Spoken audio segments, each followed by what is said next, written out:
My necessaries are embarked. Farewell. And sister, as the winds give benefit and convoy as assistant, do not sleep, but let me hear from you. Do you doubt that? For Hamlet, and the trifling of his favour, hold it a fashion and toy in blood, a violet in the youth of primary nature, forward, not permanent, sweet, not lasting, the perfume and suppliance of a minute, no more, but so, think it no more. For nature crescent does not grow alone in thews and bulk, but as his temple waxes, the inward surface of the mind and soul grows wide withal. Perhaps he loves you now, and now nor soil nor cockle doth besmirch the virtue of his will. But you must fear. His greatness weighed, his will is not his own, for he himself is subject to his birth. He may not, as unvalued persons do, carve for himself, for on his choice depends the sanity and health of this whole state. Therefore must his choice be circumscribed into the voice and yielding of that body, whereof he is the head.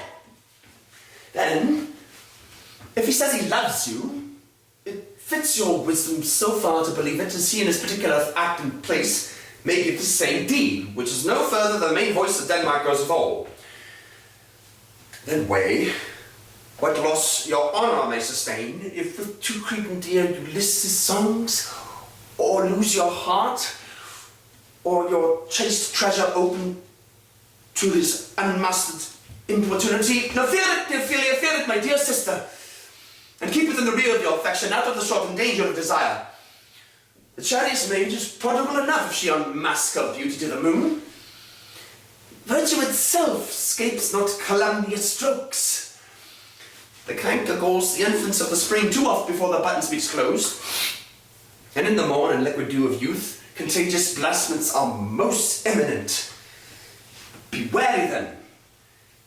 Best safety lies in fear. Youth to itself rebels, though none else near. I shall the effect of this good lesson keep as watchman to my heart. But, good my brother, do not, as some ungracious pastors do, show me the steep and thorny way to heaven, whilst like a puffed and reckless libertine, himself the primrose path of dalliance treads, and recks not his own reed. Fear me not. I stay too long. But here my father comes. A double blessing is a double grace. A Christian smiles upon a second leave. Yet here, laity, is aboard for shame. The wind sits in the shoulder of your sail, and you are stayed for. There, my blessing in thee, and these few precepts in thy memory see thou corrector. Give thy thoughts no tongue, nor any unproportioned thought his act. Be thou familiar, but by no means vulgar. The friends thou hast and their adoption tried, grapple them to thy soul with hoops of steel. But do not dull thy palm with entertainment of each new hatched unfledged comrade. Beware of entrance to a quarrel, but being in, better the opposed may beware of thee. Give every man thine ear, but few thy voice. Take each man's censure, but reserve thy judgment. Costly thy habit, as thy purse can buy, but not expressed in fancy, rich, not gaudy. For the apparel oft proclaims the man, and they of France of the best rank and station are of a most select and generous chief in that. Neither a borrower nor a lender be, for loan oft loses both itself and friend, and borrowing dulls the edge of husbandry. This above all, to thine own self be true, and it must follow, as the night the day, thou canst not then be false to any man. Farewell, my blessed season is in thee. Most humbly do I take my leave, my lord. The time invites you. Go, your servants tend. Farewell, Ophelia. And remember well what I have said to you. 'Tis in my memory locked, and you yourself shall keep the key of it. Farewell.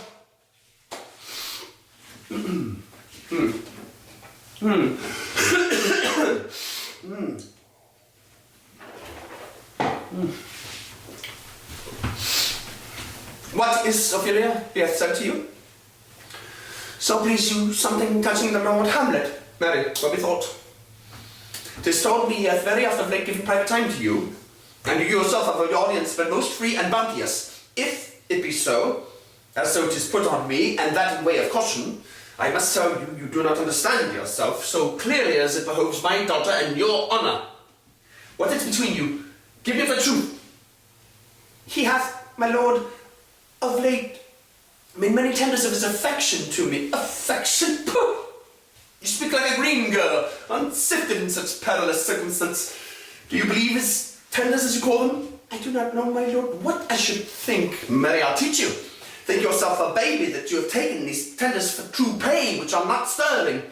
Tender yourself more dearly, or, not to crack the wind of the poor phrase running it thus, you'll tender me a fool. My lord, he hath importuned me with love in honourable fashion. Aye, fashion you may call it, go to, and have given countenance to his speech, my lord, with almost all the holy vows of heaven. Aye, springes to catch woodcocks. I do know when the blood burns how prodigal the soul lends, the tongue vows. These blazes, daughter, giving more light than heat, extinct in both, even in the promise as it is a making, you must not take for fire. From this time be somewhat scanter of your maiden presence. Set your entreatments at a higher rate than a command of parley. For Lord Hamlet believes so much in him that he is young, and with a larger tether may he walk than may be given you.